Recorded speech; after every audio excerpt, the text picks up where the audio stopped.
President Trump trying to counteract the damaging testimony from veteran Ambassador William Taylor, what seems to be a quid pro quo on Ukraine, appearing today with the Vice President and Secretary of State at his side, flanking him, claiming victory in Syria, calling the Turkey-Syria border a success, even though the Kurds, a key U.S. ally, have lost their homeland and are burying hundreds of their dead.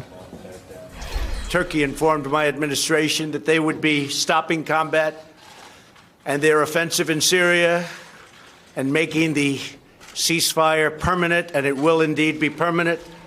However, you would also define the word permanent in that part of the world as somewhat questionable. I've therefore instructed the Secretary of the Treasury to lift all sanctions imposed. We're willing to take blame, and we're also willing to take credit.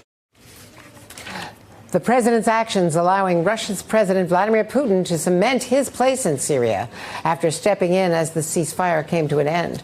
Russian troops now mobilizing in northern Syria, where American troops had been patrolling just 2 weeks ago. Joining me now, NBC's Kristen Welker at the White House. Kristen, this was extraordinary. Aside from the distraction element, the president now claiming victory against all evidence from the ground. That's right, Andrea, and a couple of other things that stood out for me. You had President Trump saying that he was going to leave a small contingent of troops in the region to essentially patrol and safeguard the oil resources there, although not saying specifically how many troops are going to stay. So there's going to be a lot of focus on that.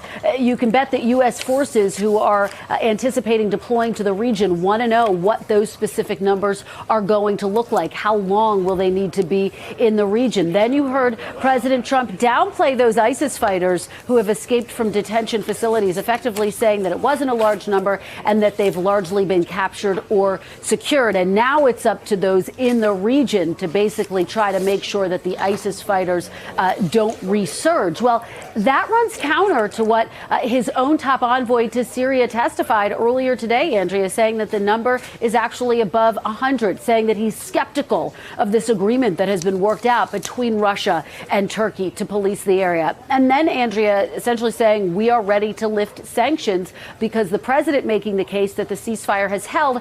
And then in the same breath saying that this is the Middle East and so nothing is guaranteed. An acknowledgement, Andrea, that this region is so volatile.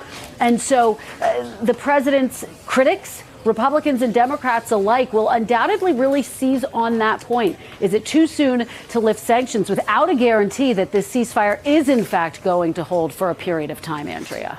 Hey there, I'm Chris Hayes from MSNBC. Thanks for watching MSNBC on YouTube. If you want to keep up to date with the videos we're putting out, you can click subscribe just below me or click over on this list to see lots of other great videos.